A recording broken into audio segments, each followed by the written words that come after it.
મહારાષ્ટ્રમાંથી ગુજરાત રાજ્ય બન્યું. આજે દેશ અને ગુજરાતનો વિકાસ થયો, પણ આદિવાસીઓનો વિકાસ નથી થયો. એટલા માટે અમે કહીએ છીએ કે અમેરિકામાં આપણા જેટલી વસ્તી નથી, છતાં પણ 50 રાજ્યો છે.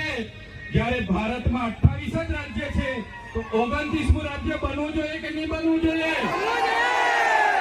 બનવું જોઈએ. એની રાજધાની કેવડિયા હશે. આખું મંત્રીમંડળ અને મુખ્યમંત્રી, અહીંનું આખું અધિકારી ગણ, અહીંનું પોલીસ તંત્ર તમામમાં આદિવાસી હશે, તો જ અમારા આદિવાસીઓનો વિકાસ થશે. એટલા માટે જેટલા પણ અન્યાય અત્યાચાર થયા છે, ડેડિયાપાડા વાળાને એવું લાગશે, ઝઘડિયા વાળા શાકબારા વાળાને લાગશે, કેવડિયા વાળાને મારી નાખે, આપણે શું? પણ નહીં.